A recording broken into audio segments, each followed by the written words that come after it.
La oficina del secretario parroquial en St. Bernard, Luisiana, tenía un olor peculiar, no la humedad esperable del papel viejo y de los volúmenes encuadernados en cuero, sino algo más áspero, como vinagre mezclado con óxido. Gerald Utechkins lo percibió en el mismo instante en que cruzó la pesada puerta de roble, aquella mañana húmeda de agosto de 1893.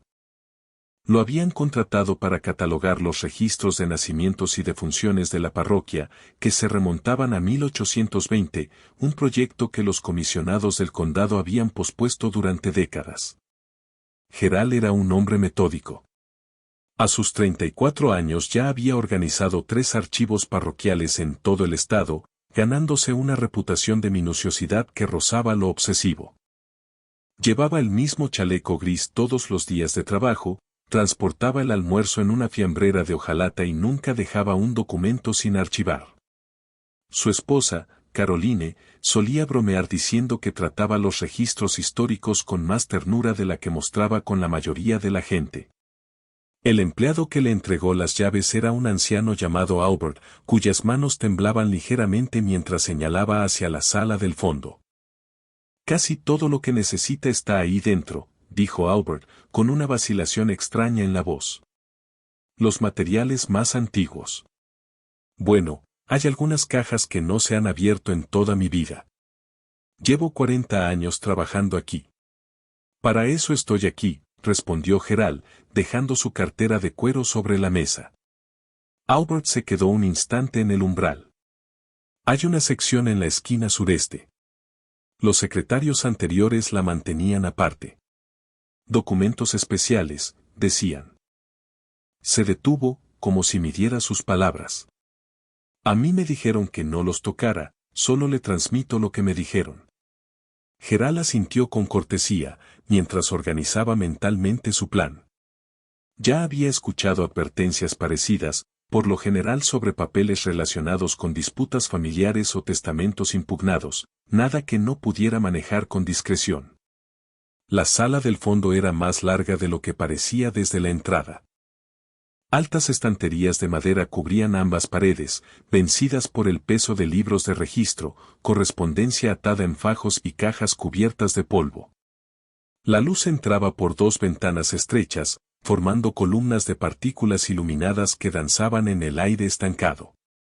Empezó por el material más accesible, registros de nacimientos de la década de 1870, ordenados con pulcritud y relativamente bien conservados. El trabajo avanzó sin contratiempos durante los 3 primeros días. Gerald encontró un ritmo, sacar un volumen, comprobar el rango de fechas, anotar el estado, asignar un número de catálogo y pasar al siguiente. Para la tarde del jueves, había procesado casi 200 volúmenes. Entonces llegó a la esquina sureste. Las cajas de allí eran distintas, más antiguas, hechas con una madera más oscura y apiladas de una manera que sugería ocultamiento deliberado, más que simple almacenamiento. Alguien las había colocado para formar una barrera, una pared dentro de la pared. Gerald tuvo que mover 7 cajas solo para alcanzar las que estaban detrás. La primera caja que abrió contenía registros habituales de plantaciones, rendimientos de cosecha, compras de equipo, observaciones meteorológicas de varias propiedades de la parroquia. Interesantes desde el punto de vista histórico, pero rutinarios. La segunda caja guardaba materiales similares. La tercera caja estaba cerrada, no con un candado ni un mecanismo moderno, sino con un sello de cera que se había derretido y endurecido de nuevo sobre el cierre de hierro. El sello llevaba una marca que Gerald no reconoció, 3 líneas curvas que se cruzaban en un patrón que podía ser unas iniciales o quizás solo decoración. Dudó. Romper sellos en documentos históricos solía estar mal visto, pero su encargo era un catalogado exhaustivo. Aplicó presión con cuidado sobre el cierre. La cera vieja se desmoronó, y la caja se abrió con un crujido seco. Dentro, envueltos en una lona aceitada que hacía tiempo se había secado y agrietado, había libros de contabilidad, 4 en total, cada uno encuadernado en cuero marrón, sin títulos ni marcas en la cubierta. Gerald levantó el primero con delicadeza. El lomo era frágil, las páginas, amarillentas, pero aún intactas. Abrió la primera hoja y leyó el encabezado escrito a mano. Asterisco registro de nacimientos, parroquia de St. Bernard, 1829-1834. Registros suplementarios. Registros suplementarios. Nunca había visto antes esa denominación. Las entradas estaban dispuestas en columnas ordenadas, fecha de nacimiento, nombre del niño, nombre de la madre, nombre del padre, si se conocía, raza, plantación de origen y registrador. Información estándar para la época. Geral empezó a recorrer las entradas, tomando notas sobre el estado y el contenido. Entonces advirtió algo extraño. En la página 12, una entrada decía: 3 de abril de 1830. Niña, Marie. Madre, Lisette, negra. Padre, desconocido. Raza, blanca. Plantación Belmont. Registrador, J. Armal. Geral se detuvo. Lo leyó de nuevo, seguro de que había entendido mal. Una niña nacida de una madre negra registrada como blanca. Tenía que ser un error de escritura. Siguió leyendo. 3 entradas después. 27 de abril de 1830. Niño, Thomas. Madre, patiense, negra. Padre, desconocido. Raza, blanca. Plantación Belmont. Registrador, J. Armón. Otro caso. Pasó páginas, escaneando más rápido. El pulso se le aceleraba con cada hoja. 14 de junio de 1830. Niña, Rose. Madre, Ainer, negra. Padre, desconocido. Raza, blanca. Finca Riverside. Registrador, J. Aman. 2 de agosto de 1830. Niño, Henry. Madre, Esther, negra. Padre, desconocido. Raza, blanca. Plantación Oakwood. Registrador, J. Armond. El patrón continuaba, página tras página. Hijos nacidos de madres esclavizadas marcados como blancos y todas y cada una de las entradas firmadas por el mismo registrador, con alguna variante de ese mismo nombre. Geral sintió que un frío le recorría el pecho. Volvió a comprobar la fecha del libro, 1829 a 1834. Abrió el segundo libro. El patrón seguía en 1835-1841. Distintas plantaciones, distintas madres, distintos niños, siempre la misma designación racial, siempre el mismo nombre al final. Cuando la luz de la tarde empezó a apagarse, Geral había documentado 47 entradas de ese tipo a lo largo de los 4 libros. 47 niños nacidos de madres esclavizadas entre 1829 y 1847, todos registrados como blancos, todos certificados por ese mismo registrador. Se recostó en la silla, con la mente desbocada. Esto no era un error al azar. Era sistemático. ¿Pero por qué? ¿Por qué alguien registraría como blancos a niños esclavizados? Esa noche, Geral apenas probó la cena. Caroline lo notó de inmediato y dejó el tenedor con preocupación. Parece que hubieras visto algo horrible. No horrible, exactamente, dijo él despacio. Confuso. Hoy encontré registros que no tienen sentido. Le explicó lo que había descubierto, observando cómo su expresión pasaba de la curiosidad a la incredulidad y luego a algo más oscuro, quizá reconocimiento, aunque ella nunca había estudiado en particular la historia de Luisiana. ¿Y si fue un error? Preguntó. ¿Un secretario que no conocía a las madres? 47 veces a lo largo de 18 años, dijo Geral, negando con la cabeza. La misma persona firmando cada entrada. Alguien sabía exactamente lo que estaba haciendo. Solo que yo no entiendo el qué, ni el por qué. Caroline guardó silencio un instante. Tal vez no deberías entenderlo. Tal vez por eso ocultaron esas cajas. Sus palabras quedaron suspendidas entre ellos, incómodas. Gerald siempre había abordado el trabajo histórico con distancia, hechos ocurridos hace mucho a personas ya muertas.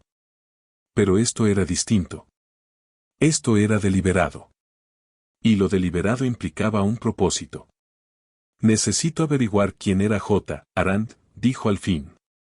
Los archivos estatales de Luisiana, en Baton Rouge, guardaban registros de funcionarios parroquiales, secretarios, registradores y otros nombramientos administrativos. Gerald viajó allí la semana siguiente, llevando sus notas en un portafolio cerrado con llave. La archivista, una mujer severa llamada la señora Whitfield, lo dirigió a los registros de nombramientos gubernamentales. Encontró el nombre en menos de una hora. Jaco Armón, nombrado registrador adjunto, parroquia de St. Bernard, enero de 1829. Renunció en noviembre de 1847. 18 años, exactamente el mismo periodo que abarcaban los libros misteriosos. Pero había más. Adjunta al registro de nombramiento había una anotación, escrita con otra tinta, aparentemente añadida años después.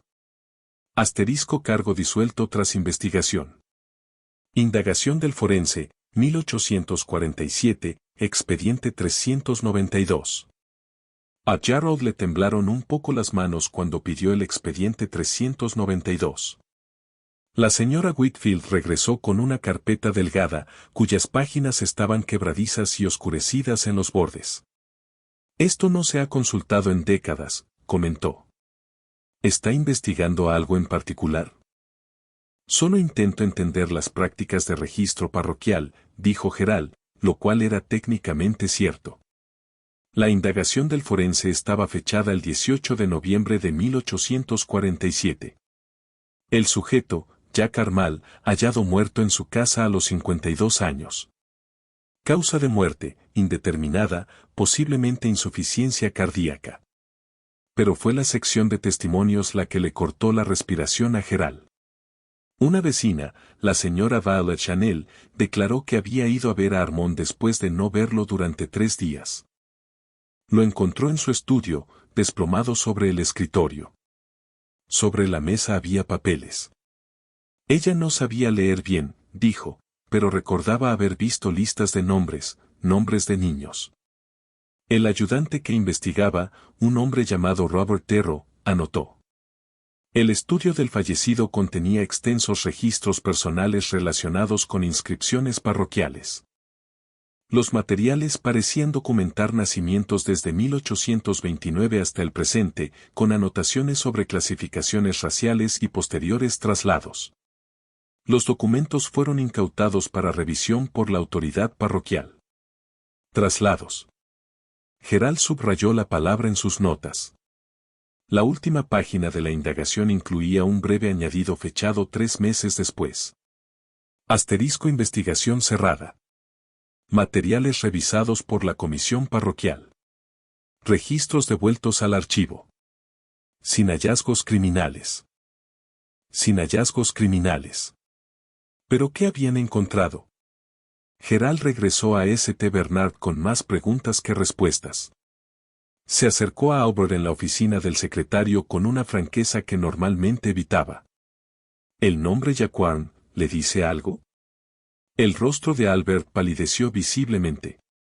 Miró alrededor de la oficina vacía y bajó la voz. ¿Cómo sabe ese nombre? Fue registrador aquí, dijo Gerald.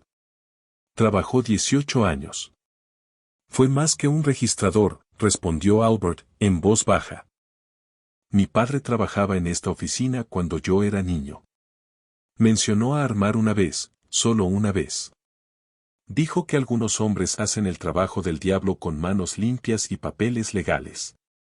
¿Qué quiso decir? Albert negó con la cabeza. Mi padre nunca lo explicó. Pero me dijo que si alguna vez encontraba documentos con la firma de Arman, los dejara en paz. Que hay historias que es mejor mantener enterradas. Pero no está enterrada, insistió Gerald. Está en su archivo, y es mi trabajo catalogarla. Su trabajo, dijo Albert, mirándolo a los ojos, es catalogar registros, no entenderlos. Hay una diferencia. Gerald salió de la oficina inquieto. Albert ocultaba algo, o protegía algo, o quizá de verdad no sabía más que advertencias familiares transmitidas como folclore. Necesitaba otro enfoque. Los archivos de prensa de la Sociedad Histórica de Luisiana conservaban copias del St. Bernard Gazette desde 1825. Gerald pasó 2 días completos leyendo números entre 1829 y 1847, buscando cualquier mención de Arand, inscripciones inusuales o controversias sobre clasificaciones raciales. No encontró casi nada, apenas un par de menciones breves. El registrador adjunto J. Armand ha confirmado la inscripción de 12 nacimientos este mes. Avisos administrativos estándar. Pero en la edición de octubre de 1847, escondido en la sección de avisos locales, apareció un solo párrafo. La comunidad lamenta el fallecimiento del señor Jaco Armal, registrador adjunto, cuyo diligente servicio a nuestra parroquia se extendió por 18 años. El señor Armand era conocido por su registro preciso y su dedicación a la exactitud administrativa. No deja familia inmediata. Los servicios se realizaron en privado. Sin familia inmediata. 18 años de servicio. Nada controvertido, nada sospechoso, solo un burócrata que murió y fue recordado brevemente. Y aún así, alguien había sellado sus registros personales con cera. Alguien había escondido los libros suplementarios. Alguien había dicho a los secretarios que no los tocaran. Gerald necesitaba entender qué había pasado con esos niños. La siguiente fase de la investigación exigía otro tipo de excavación. Si niños nacidos de madres esclavizadas eran registrados como blancos, debía haber registros posteriores, ventas, traslados, manumisiones o certificados de defunción. Gerald empezó a cotejar los nombres de los libros de Armand con otros documentos parroquiales. Marie, nacida el 3 de abril de 1830, hija de Lisette en la plantación Belmont. Gerald revisó los registros de Belmont, ahora conservados en el archivo parroquial. La plantación se había vendido en 1856 y sus papeles se transfirieron al depósito del condado. Encontró el nombre de Lisette en el inventario de esclavos de 1829. Figuraba como sirvienta de la casa, 22 años. En el inventario de 1831 había una nota junto a su nombre. Un hijo, Marie, trasladada por separado. Trasladada por separado. No vendida junto con la madre, como era habitual con niños muy pequeños. Buscó a Marie en registros posteriores, nada en los inventarios de Belmont, nada en los registros de venta de plantaciones vecinas.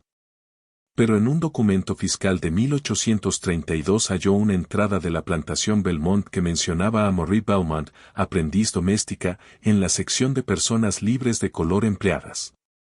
Libre a los 2 años. Gerald siguió el rastro del nombre. Marie Belmont aparecía de manera intermitente en registros parroquiales, una matrícula escolar en 1838, inusual para personas libres de color, pero no imposible. Una firma como testigo en una escritura de propiedad en 1851, ya sabía escribir entonces, y, por último, un acta de matrimonio en 1854 con un hombre llamado Charles Riviere, también registrado como persona libre de color. Pero aquí estaba el detalle crucial, en el certificado de matrimonio, la raza de Marie figuraba como blanca. Blanca. Gerald quedó en silencio, atónito. Una niña nacida de una mujer esclavizada, reclasificada de algún modo, liberada de algún modo, convertida en blanca de algún modo, todo antes de cumplir 24 años. Revisó otro nombre, Thomas, nacido el 27 de abril de 1830. El patrón se repetía, registrado como blanco al nacer, trasladado por separado de su madre esclavizada en menos de 2 años, apareciendo después como niño libre y, finalmente, como blanco en documentos de adulto. Uno por uno, Gerald rastreó a los 47 niños en los registros fragmentarios disponibles. 23 siguieron trayectorias similares. Los demás simplemente desaparecieron de los registros tras su inscripción inicial de nacimiento. Para octubre de 1893, Geral había llenado 6 cuadernos con sus hallazgos. Trabajaba hasta tarde, correlacionando fechas, siguiendo nombres, trazando el movimiento de los niños entre parroquias y décadas. Caroline se preocupaba por su salud. Había adelgazado, tenía ojeras marcadas y había dejado de asistir a las reuniones sociales de la iglesia. «Tienes que enseñarle esto a alguien», le insistió. «Si lo que encontraste es real, los historiadores deben saberlo». «Es real», dijo Geral. «Pero aún no entiendo el mecanismo. ¿Cómo ocurrió esto? ¿Quién lo autorizó? ¿Por qué esos niños en particular?» Le faltaba algo crucial, un tejido conectivo que hiciera coherente el patrón.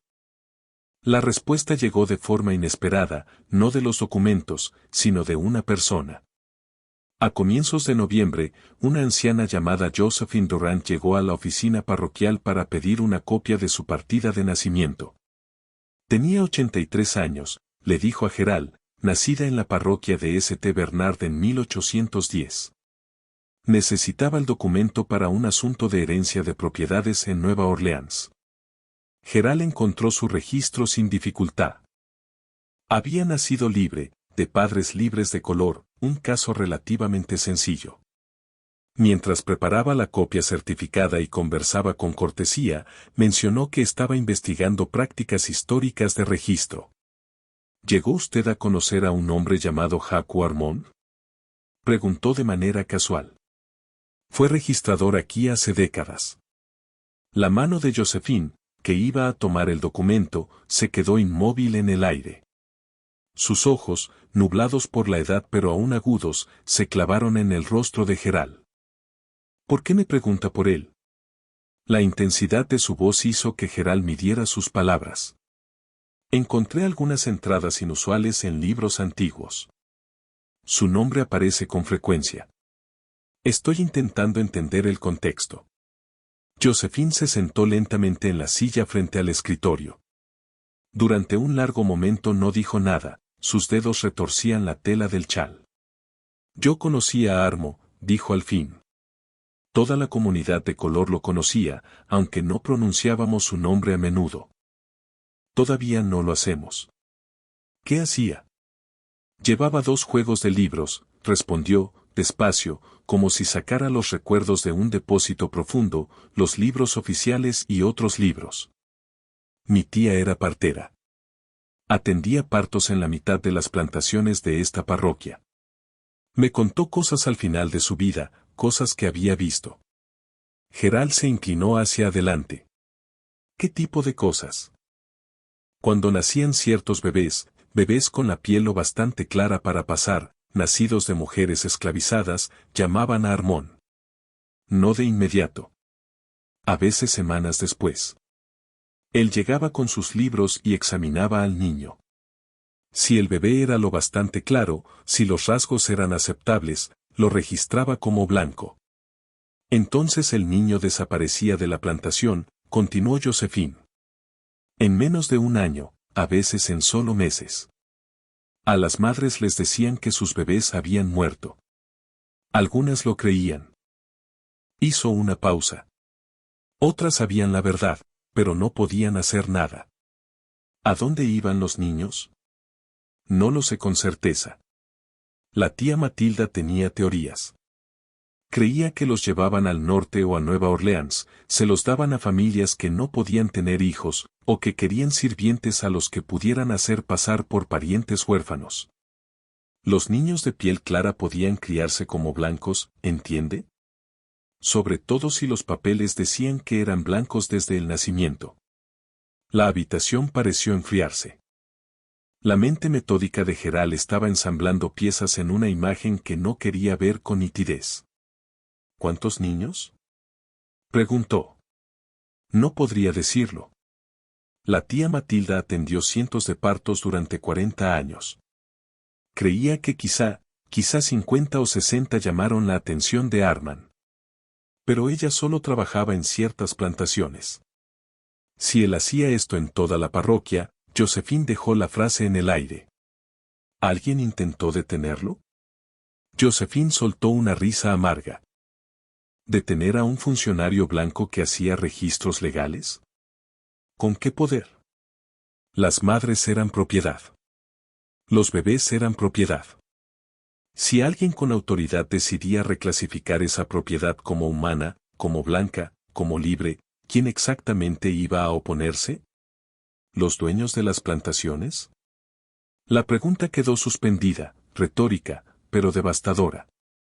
¿Por qué los dueños de las plantaciones lo permitirían? Preguntó Geral.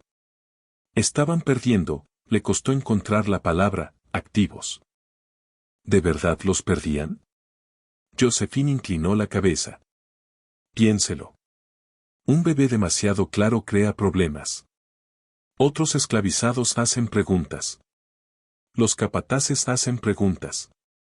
Los visitantes se fijan. Y si ese niño crece pareciendo blanco, no puede venderse fácilmente. No puede mandarse al campo sin levantar sospechas. Es más sencillo hacer que desaparezca legalmente. Arman ofrecía un servicio. Hacía desaparecer problemas incómodos en el papeleo.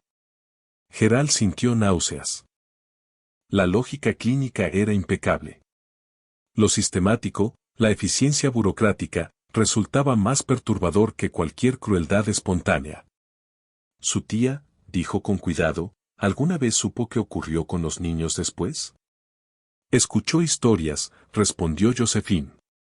Creyó ver a uno años más tarde, una joven en Nueva Orleans, quizá de 20 años, trabajando como institutriz para una familia adinerada. La mujer tenía una marca de nacimiento en el cuello, una marca que la tía Matilda recordaba de un bebé al que había recibido de una mujer esclavizada llamada Ruth. Pero cuando intentó hablarle a la joven, no hubo reconocimiento. La muchacha hablaba perfecto, vestía ropa fina y miró a la tía Matilda como si fuera invisible. No recordaba nada. Se la llevaron con 8 meses, según la memoria de Matilda. ¿Cómo iba a recordar? La voz de Josephine se suavizó, casi hasta un susurro. Para ella, era exactamente quien sus papeles decían que era, una huérfana blanca criada por una familia caritativa. Las implicaciones se precipitaron en la mente de Geral. Identidades robadas. Historias borradas. Niños que nunca conocerían a sus madres, sus orígenes, la verdad de su propia existencia. ¿Por qué me está contando esto? Preguntó Geral a Josephine. Ella se puso de pie despacio, recogiendo su partida de nacimiento certificada. Porque usted me lo preguntó. Y porque tengo 83 años. Todos los que supieron de esto de primera mano están muertos o a punto de morir. Si por fin alguien está mirando esos registros, si por fin alguien está haciendo preguntas, tal vez ya sea hora de decir las respuestas en voz alta, aunque ahora no se pueda hacer nada. Caminó hacia la puerta y luego se detuvo. Armón mantenía esos libros separados por una razón. Sabía que lo que hacía era legal, pero incorrecto. Ese es un tipo particular de maldad, señor Utechkins, la maldad que rellena formularios por triplicado. Después de que se fue, Geral se quedó sentado en la oficina vacía mientras afuera se iba juntando la oscuridad.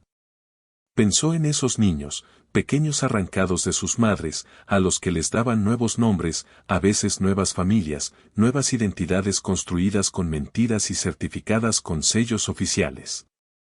Algunos podrían decir que les dieron vidas mejores, libertad, oportunidades, una salida de las garras de la esclavitud.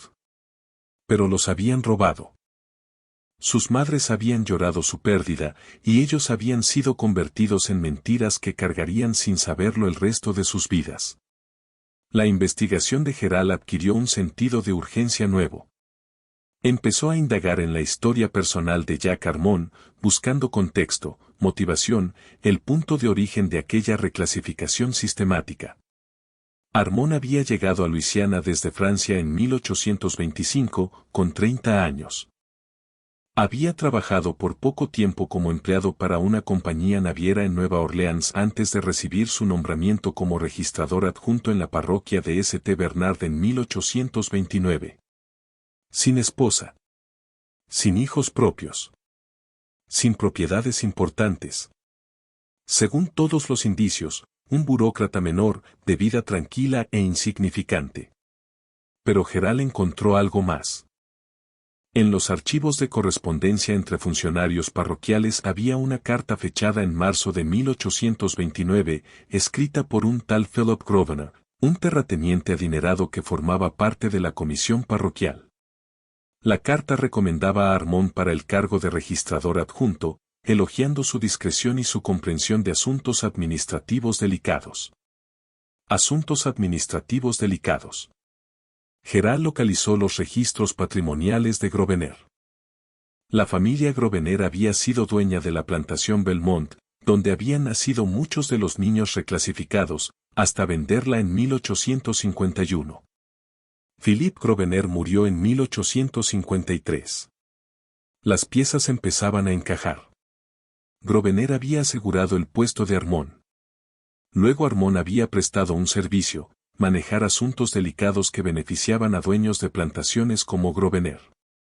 Pero el alcance iba más allá de Belmont. La lista de Gerald incluía niños de al menos 12 plantaciones diferentes.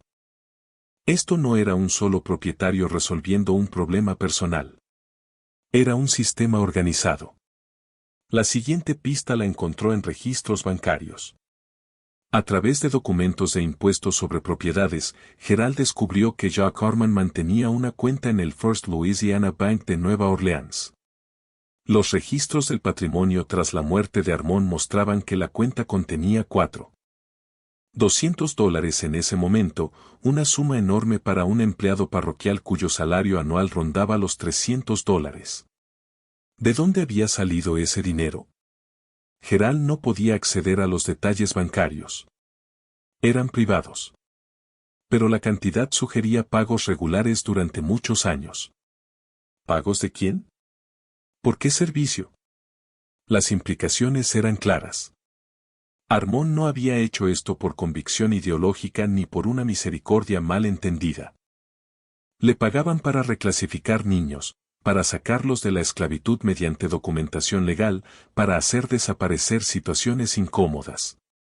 ¿Pero quién le pagaba? ¿Los dueños de plantaciones directamente? ¿Alguna organización intermediaria? En enero de 1894, Gerald descubrió los anuncios. Había estado revisando periódicos de Nueva Orleans de las décadas de 1830 y 1840, buscando cualquier mención a Armand o a las plantaciones de su lista. Casi se le pasan. Eran anuncios pequeños, por lo general enterrados en las últimas páginas entre avisos de venta de ganado y horarios de embarque. El primero apareció en la edición de abril de 1831 del New Orleans Mercantile. Se busca colocación. Niña lactante de tez clara, excelente salud, apta para servicio doméstico o adopción en familia respetable. Consultas a PG, a cargo de Deero y Asociados, 127 Ruero y al. PG, Philip Grosvenor. Gerald encontró 6 anuncios similares más en los 3 años siguientes.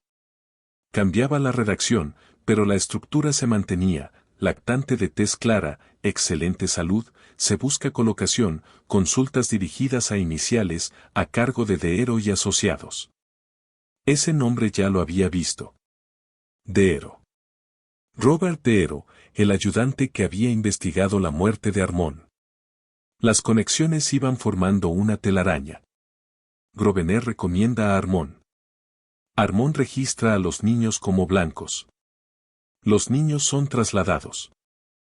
Aparecen anuncios buscando colocación. Deero gestiona las consultas y, años después, investiga la muerte de Armand y cierra el caso sin hallazgos criminales. Era una red. Una red silenciosa y burocrática que había operado durante casi 2 décadas, moviendo niños desde la esclavitud hacia una libertad fraudulenta, mientras mantenía una documentación legal meticulosa. Pero Gerald seguía sin poder responder la pregunta fundamental: ¿Qué pasó con los niños que fueron colocados? El avance llegó de una fuente inesperada. En marzo de 1894, Gerald recibió una carta reenviada desde la oficina del secretario parroquial. Venía de un hombre llamado Edmund Porter, abogado en Mobile, Alabama. Porter había leído una breve nota académica que Gerald había publicado en el Louisiana Historical Quarterly sobre prácticas inusuales de registro en parroquias de la época anterior a la Guerra Civil. Gerald había sido deliberadamente vago, mencionó discrepancias en clasificaciones raciales sin revelar el alcance real de su hallazgo. La carta de Porter estaba redactada con sumo cuidado. Estimado señor Utechkins, su nota reciente sobre irregularidades de clasificación en registros parroquiales de Luisiana coincide con un caso que actualmente estoy llevando. Una clienta mía, una mujer de 73 años, descubrió hace poco que su registro de nacimiento de la parroquia de St. Bernard contiene inconsistencias con la historia familiar tal como ella la entendía. Durante toda su vida le dijeron que había nacido de una familia blanca que pereció en una epidemia de fiebre amarilla y que fue criada por parientes adoptivos. Sin embargo, el examen reciente de sus papeles ha suscitado dudas.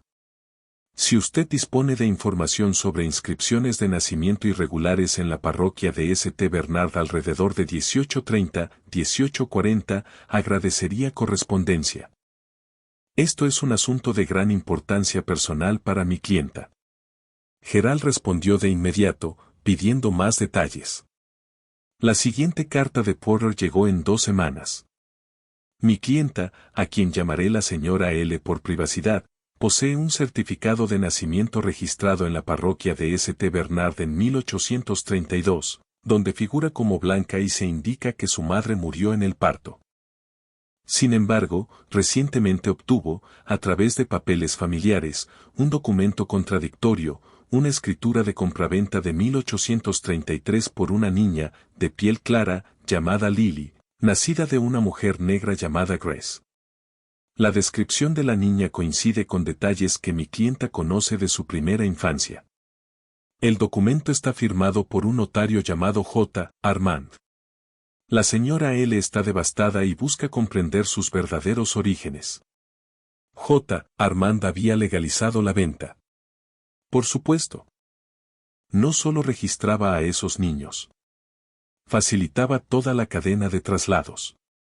Gerald escribió de vuelta preguntando si Porter podía compartir los nombres implicados.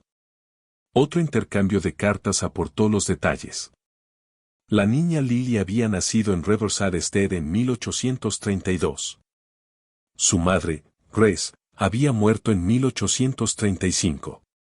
Según los registros de la plantación, la niña fue vendida a una familia de Mobile llamada los Prescott, que la criaron como una sobrina huérfana. Gerald revisó sus libros. Allí estaba.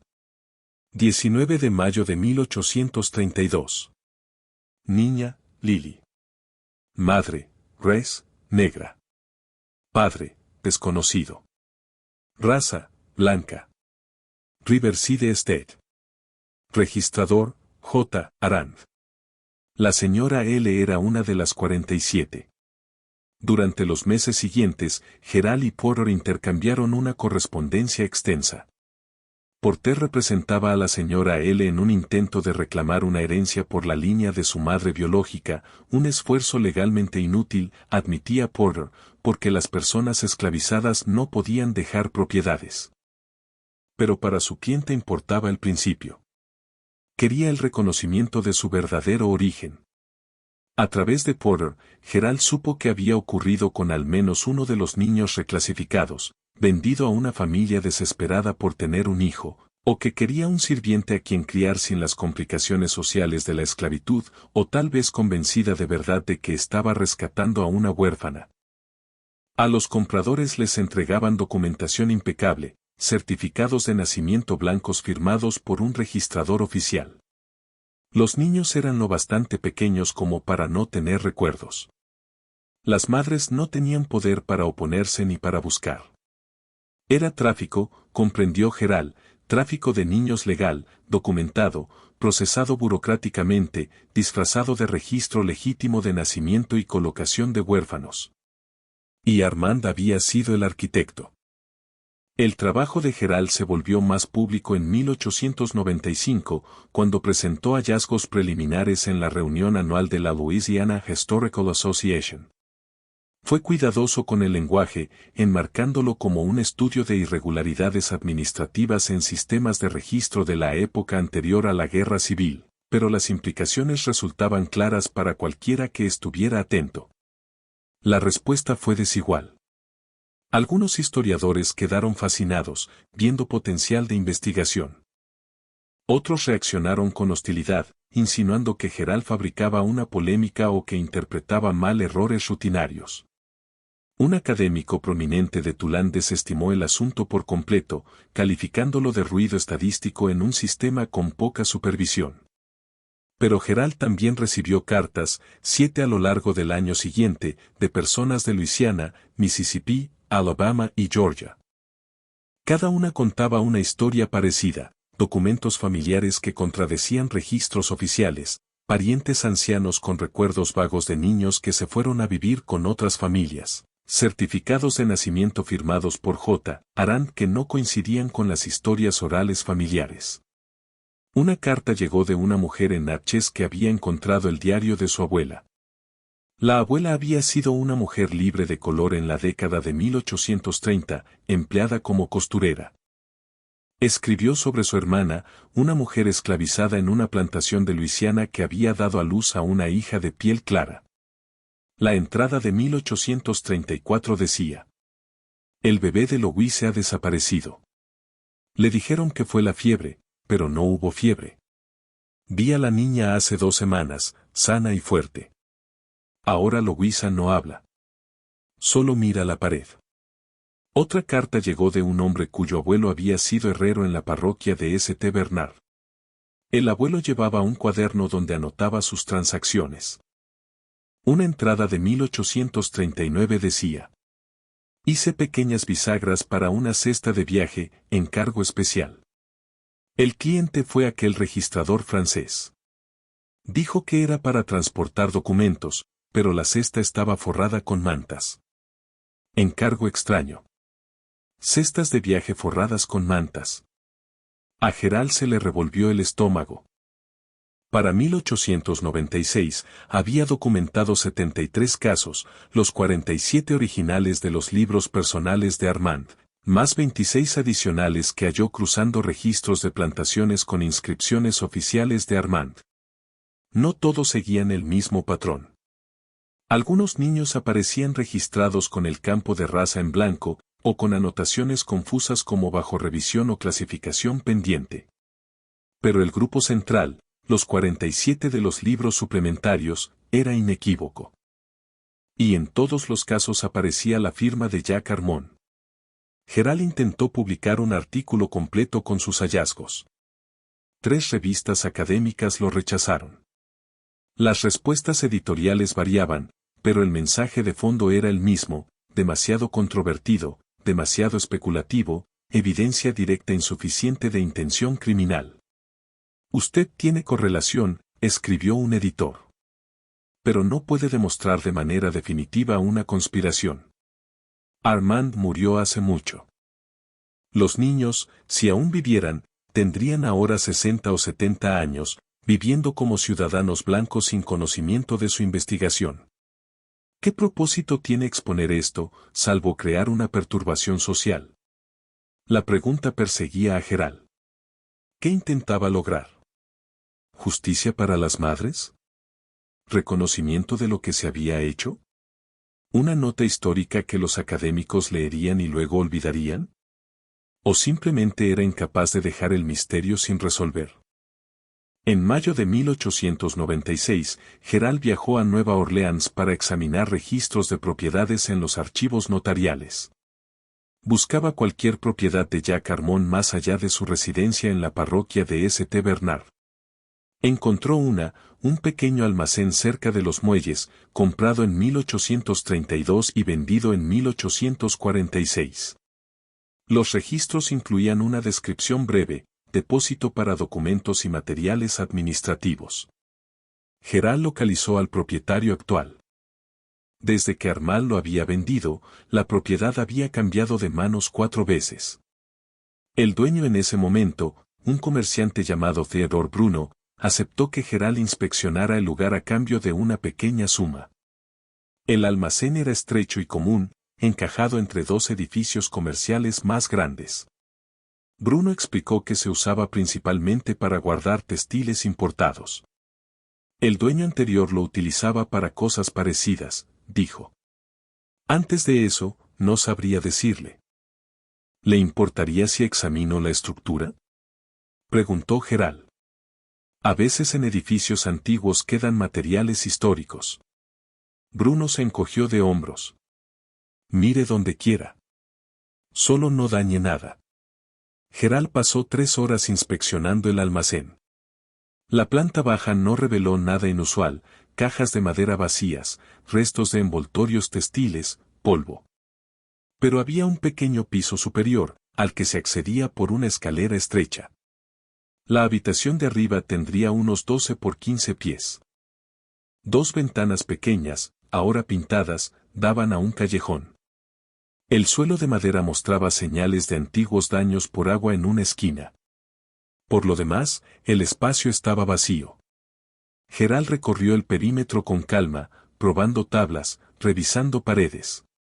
Estaba a punto de rendirse cuando notó algo extraño en la chimenea. La obra de ladrillo era ligeramente diferente, mortero más nuevo, una variación sutil de color. Presionó los ladrillos con cautela. Uno se movió. Con cuidado, Gerald retiró 6 ladrillos de una sección a unos 4 pies del suelo. Detrás había una cavidad, y dentro de la cavidad había una cartera de cuero, rígida por la edad y el daño de la humedad. Con el corazón golpeándole el pecho, sacó la cartera y la llevó a la ventana para tener mejor luz. El cuero estaba agrietado y con moho, pero el contenido había quedado protegido dentro de un envoltorio de lona aceitada, papeles, documentos doblados y un cuaderno pequeño. La tapa del cuaderno no tenía marcas. Gerald lo abrió con suavidad, consciente de lo quebradizas que eran las hojas.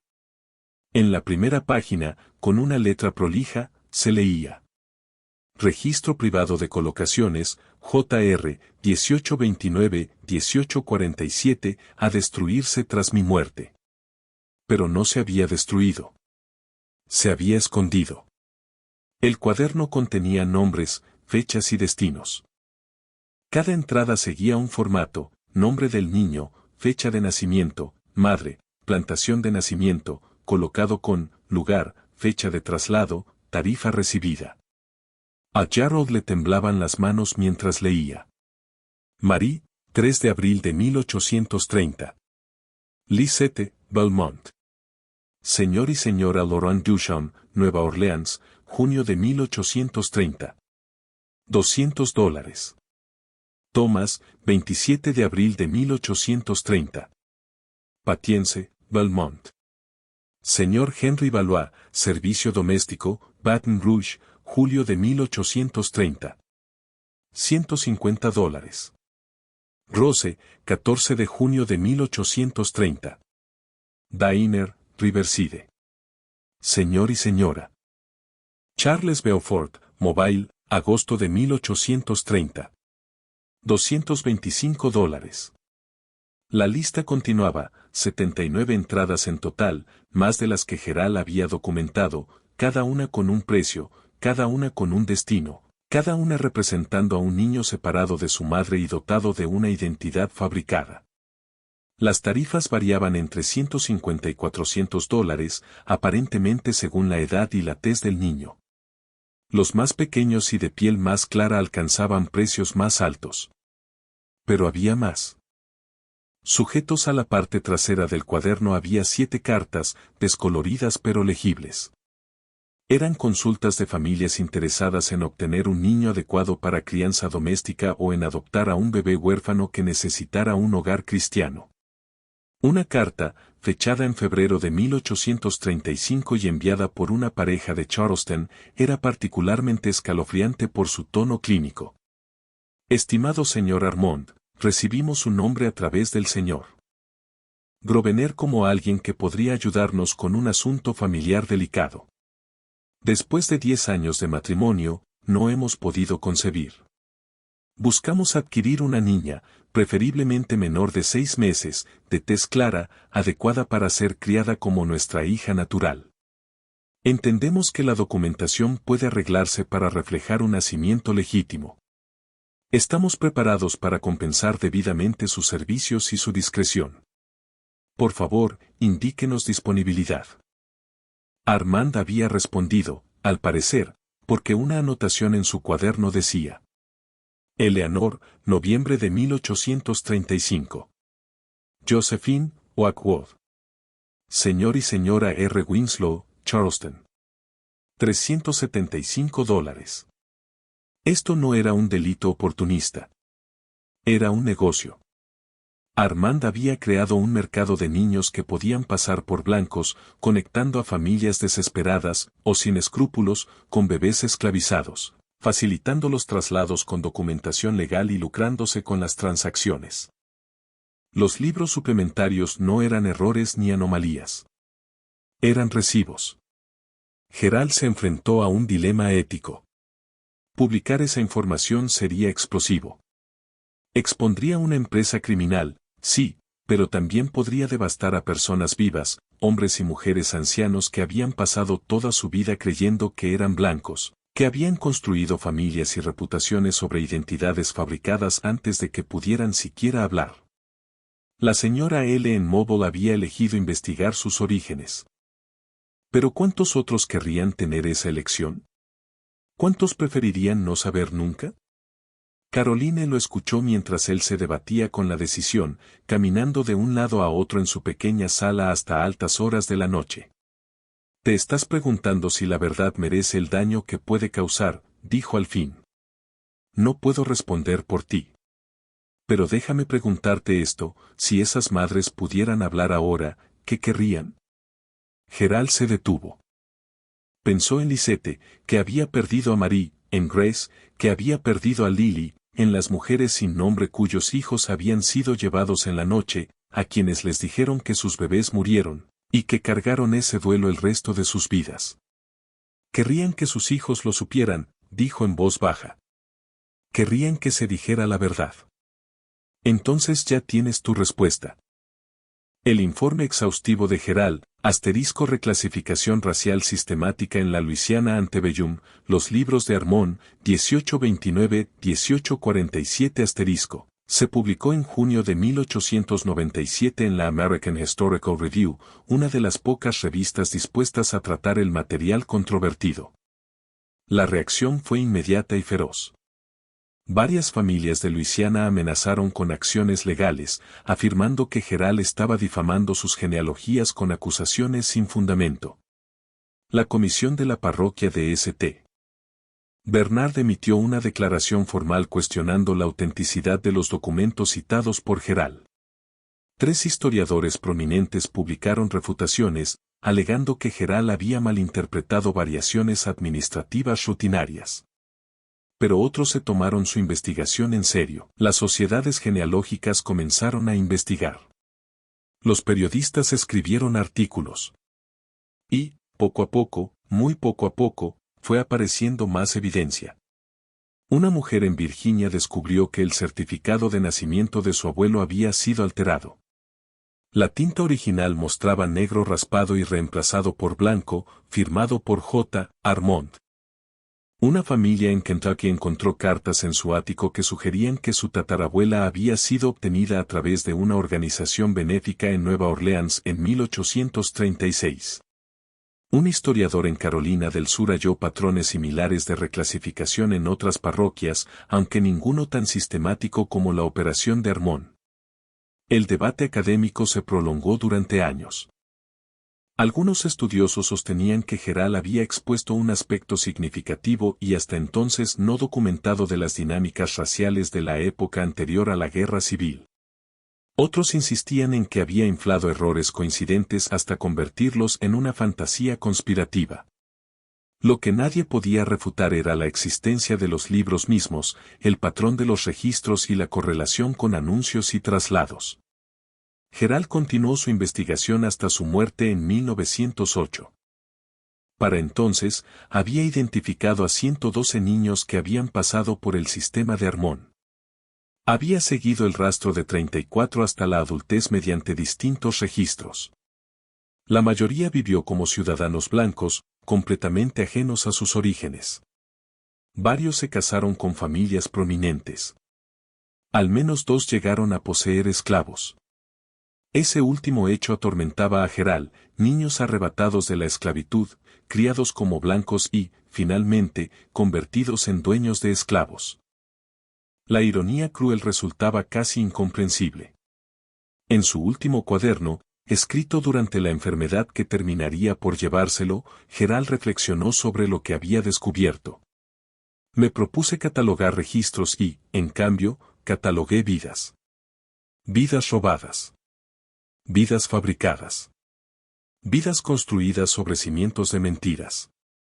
Jack Armond aparece en la historia como un funcionario menor, muerto en soledad y sin relevancia. Pero su legado camina por ahí, dentro de cuerpos que no saben que lo cargan. Su delito fue el papeleo. Su arma fue una pluma. Y sus víctimas incluyeron no solo a las madres que perdieron a sus hijos, sino a los propios hijos que perdieron su verdad.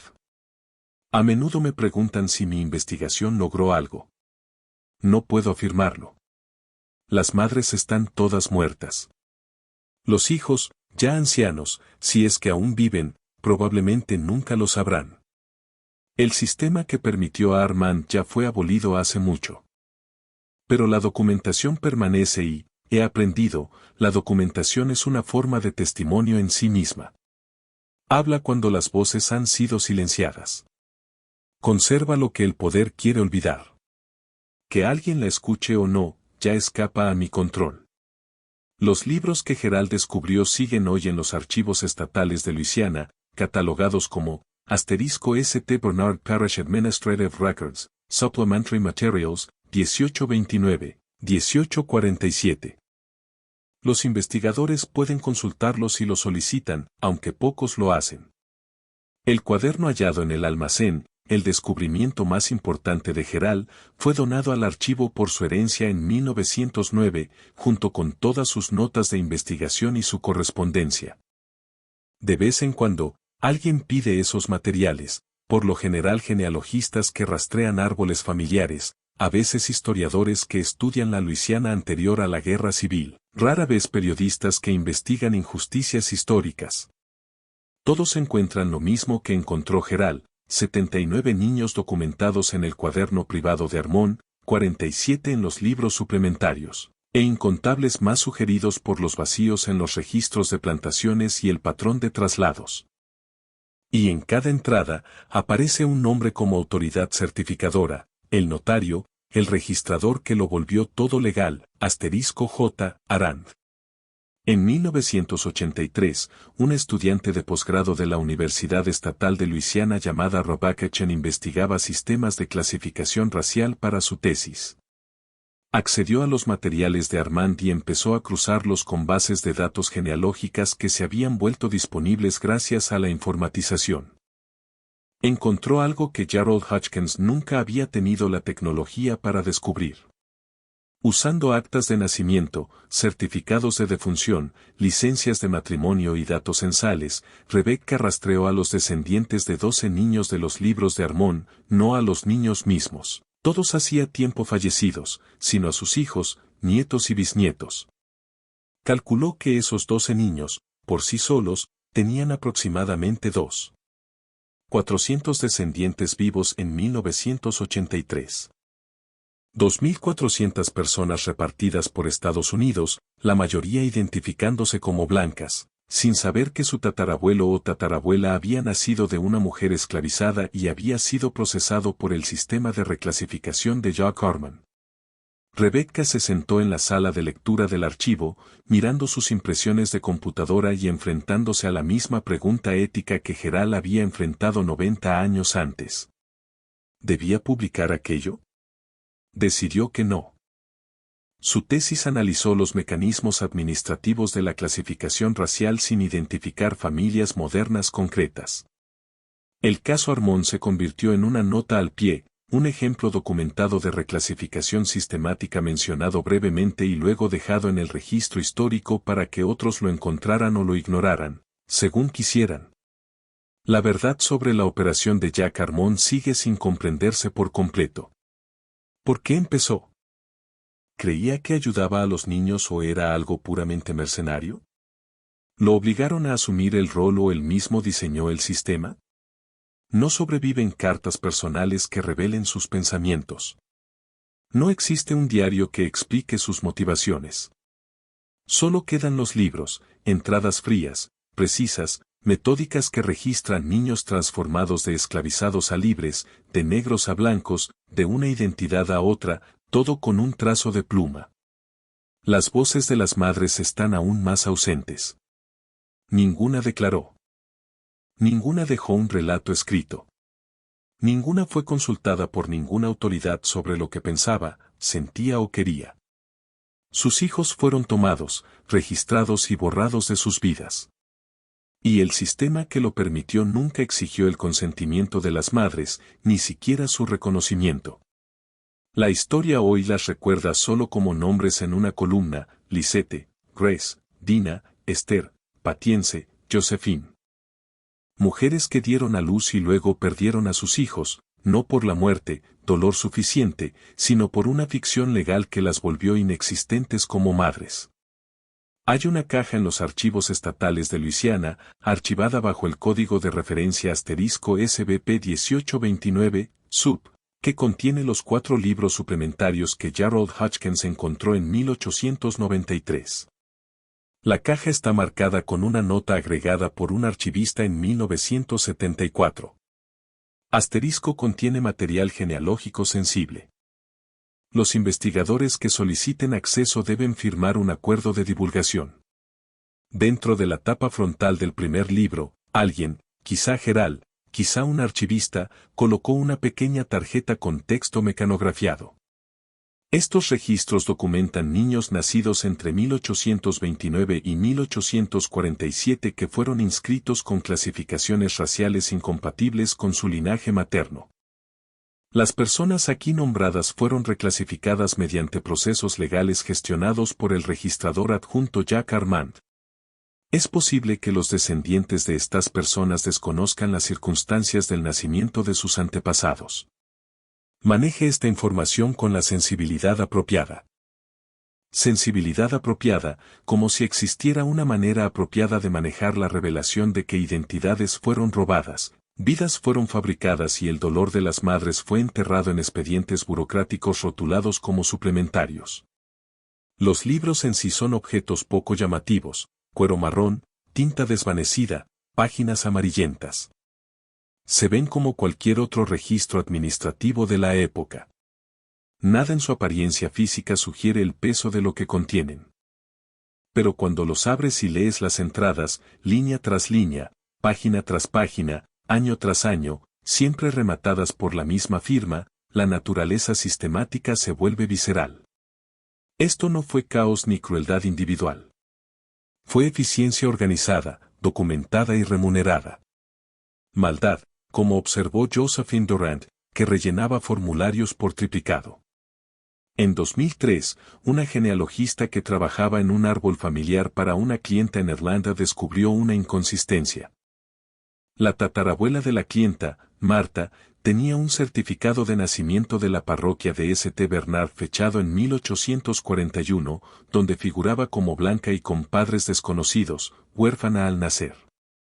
Pero adjunto al certificado, aparentemente por accidente, cuando se copiaron documentos décadas después, había un fragmento de una página de lo que parecía ser un inventario de plantación. El fragmento decía: nacimiento femenino. Hija de Hannah. Tez clara. Reportada al registrador. Las fechas de nacimiento coincidían. La genealogista, siguiendo la ética profesional, compartió el hallazgo con su clienta. La clienta pidió que no se investigara más. La genealogista archivó sus notas y pasó a otros proyectos, pero hizo una comprobación adicional antes de cerrar el expediente. Buscó quién había firmado el certificado de nacimiento de Marta, *J. Arand. Nunca había oído ese nombre, así que hizo una búsqueda rápida en bases de datos históricas.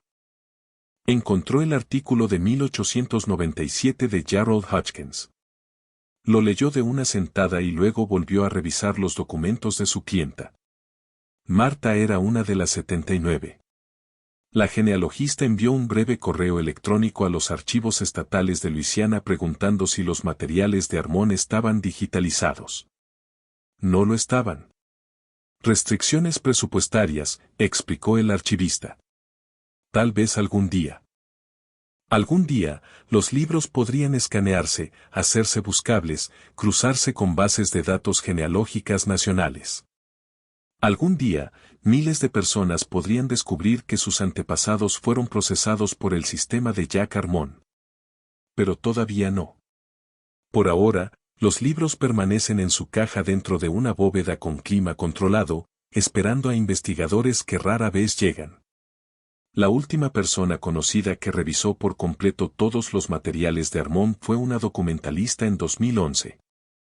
Estaba desarrollando un proyecto sobre historias ocultas de la esclavitud en Luisiana.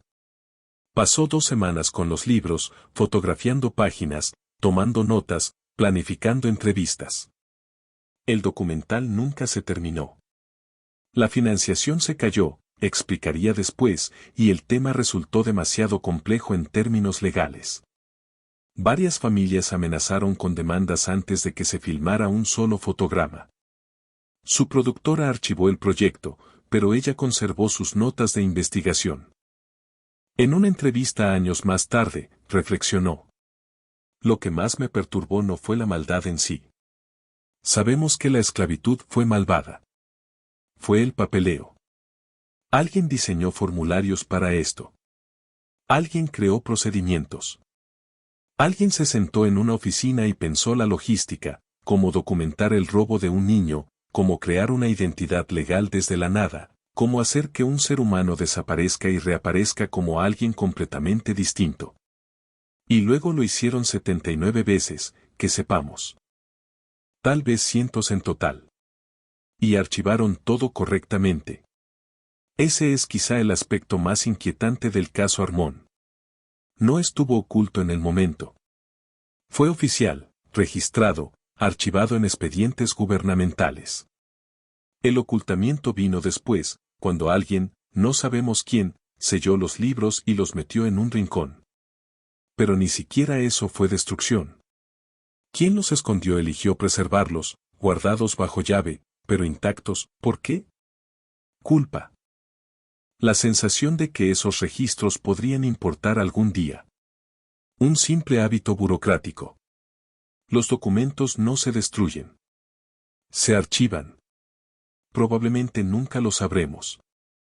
Jack Armón murió en noviembre de 1847 en su casa de la parroquia de St. Bernard.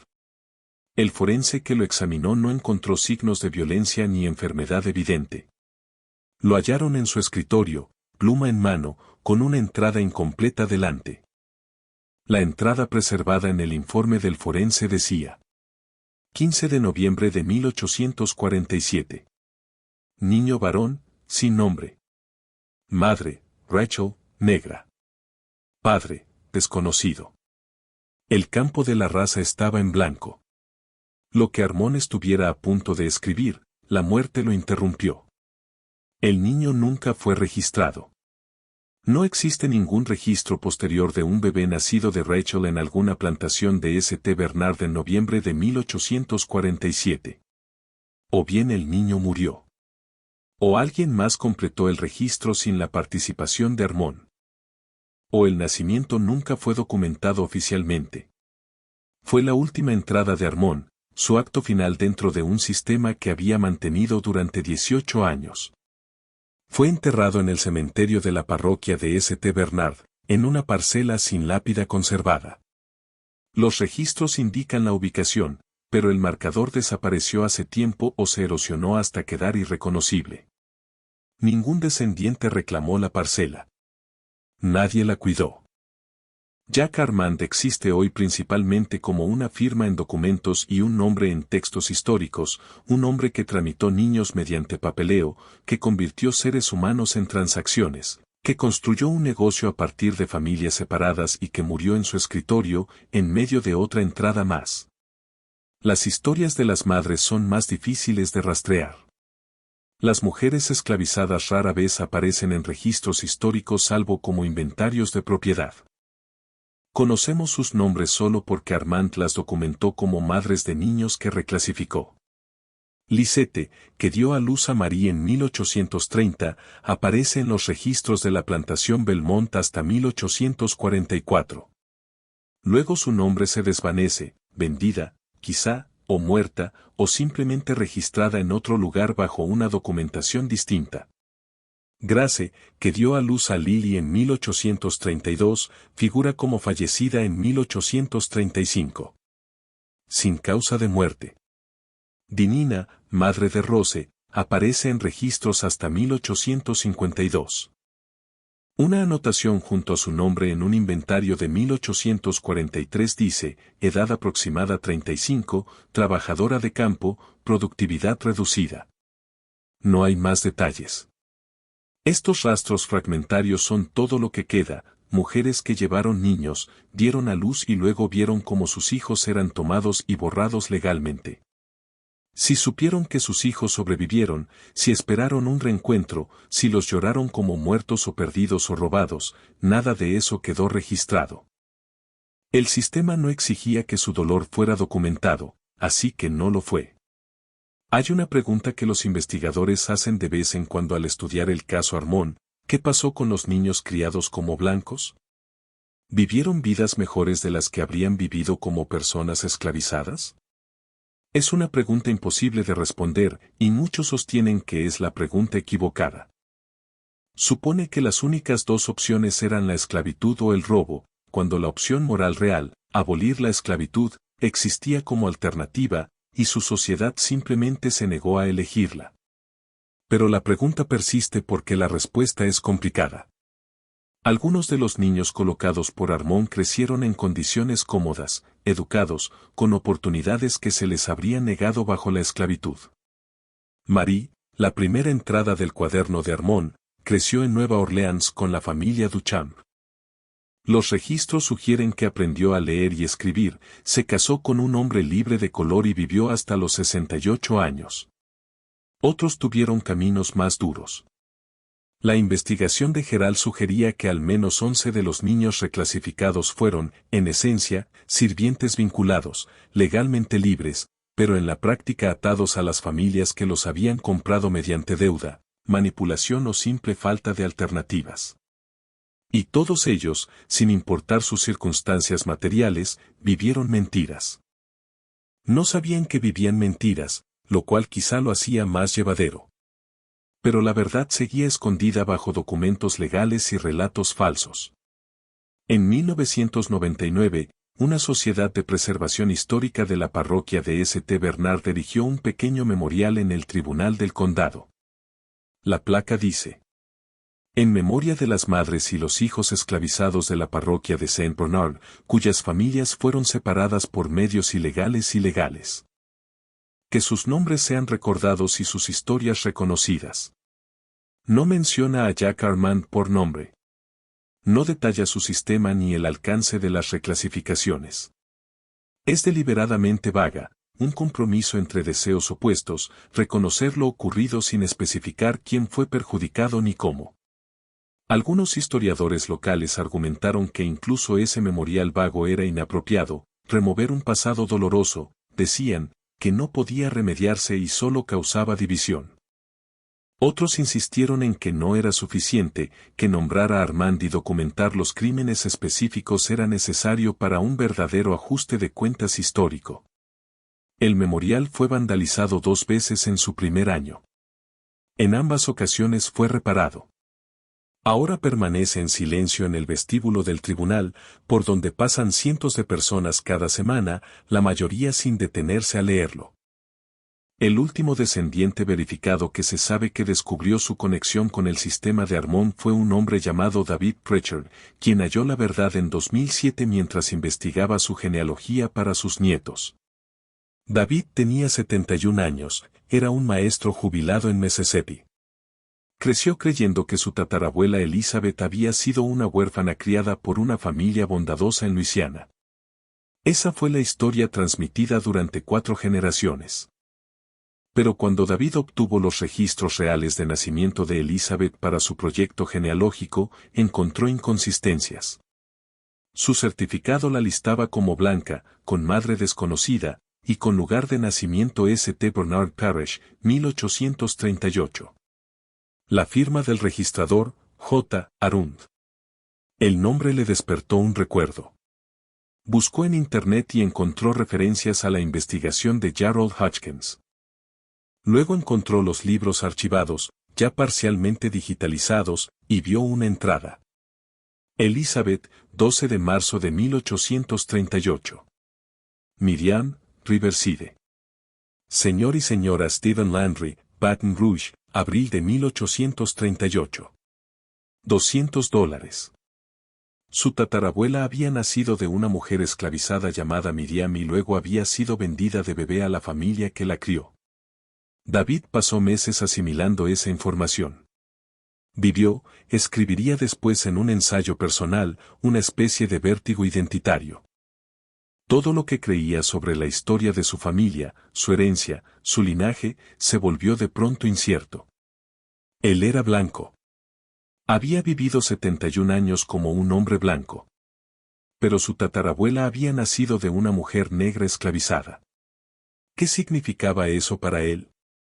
¿Cuál era la verdad de su identidad?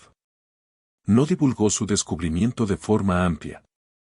Se lo contó a sus hijos y nietos, compartió los documentos y les dejó decidir qué significaba para su propia identidad.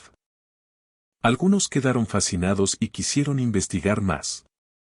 Otros se sintieron incómodos, sin saber cómo integrar esa información en su comprensión de sí mismos. David escribió: no sé si conocer esta verdad hizo mi vida mejor o peor. Solo sé que es la verdad. Y prefiero la verdad a las mentiras cómodas, incluso cuando la verdad es así de complicada. La pregunta que persigue el caso Armand es simple, pero imposible de contestar: ¿cuántos fueron en realidad? Gerald Hodgkins documentó 112. El cuaderno personal de Armand listaba 79. Pero esos eran solo los casos con documentación sobreviviente. ¿Cuántos libros fueron destruidos? ¿Cuántas entradas se hicieron en volúmenes que se perdieron, se quemaron o se eliminaron deliberadamente? Si Armand mantuvo su operación durante 18 años, con un promedio de 4 o 5 colocaciones por año según los casos documentados, el total podría superar fácilmente los 200 niños. Si otros registradores en otras parroquias operaron sistemas similares, y la evidencia sugiere que al menos otros 3 lo hicieron, aunque a menor escala, el total en Luisiana podría llegar a varios cientos.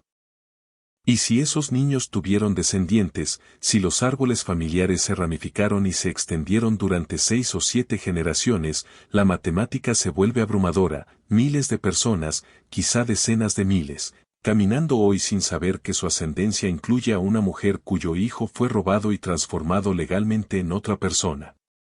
¿Es importante que lo sepan? ¿Importa ahora? Los historiadores discrepan. Algunos sostienen que reconocer estas historias ocultas es esencial para entender el alcance completo de los mecanismos y las herencias de la esclavitud. Otros argumentan que revelar información que trastorna identidades familiares contemporáneas no sirve a ningún propósito productivo. La pregunta no tiene una respuesta clara. Pero los libros permanecen, fácticos e indiferentes. No les importa si los leemos o los ignoramos. Simplemente existen, preservados en cajas libres de ácido, esperando en una oscuridad de clima controlado. Hay un detalle más que vale la pena mencionar. En 2015, un archivista que realizaba una revisión rutinaria de conservación de los materiales de Armón notó algo que investigadores anteriores habían pasado por alto. En la última página del último libro suplementario, apenas visible porque la tinta se había desvanecido casi por completo, había una nota manuscrita. Con tecnología especializada de imagen, el archivista pudo realzarla y leer el texto. Dios me perdone por lo que la necesidad exigió. Que estos nombres queden como testigos de lo que el comercio demanda del alma de los hombres. A noviembre de 1847. La letra coincidía con la firma de Armón. La fecha era semanas antes de su muerte. ¿Era remordimiento? ¿Justificación? ¿Simple contabilidad? Nunca lo sabremos. Jacques Armón se llevó su vida interior a la tumba, dejando solo la evidencia externa, libros, firmas y niños cuyos orígenes fueron ocultados por los mismos documentos que se suponía debían preservar la verdad. La historia de los libros de Armón no trata de un villano haciendo un mal espectacular. Trata de un sistema que funcionó con tanta suavidad que generó su propia documentación. Trata de cómo lo legal y lo criminal pueden ser idénticos cuando la ley misma está construida sobre la injusticia. Trata de niños que se convirtieron en otra persona antes de tener edad para saber que eran alguien. Y trata de la crueldad peculiar de la burocracia, como formularios, firmas y sellos oficiales pueden convertir el robo de un niño en una transacción debidamente procesada, con recibos incluidos. Los libros aún existen. El sistema que los creó ya no. Los niños han muerto hace mucho. Sus madres están olvidadas salvo como nombres en un registro. Pero los descendientes siguen vivos, la mayoría sin saber que forman parte de esta historia. Y en los archivos de Luisiana, en cajas que huelen tenuemente a vinagre, óxido y tomillo, un nombre aparece página tras página, entrada tras entrada, año tras año. Gracias por mirar.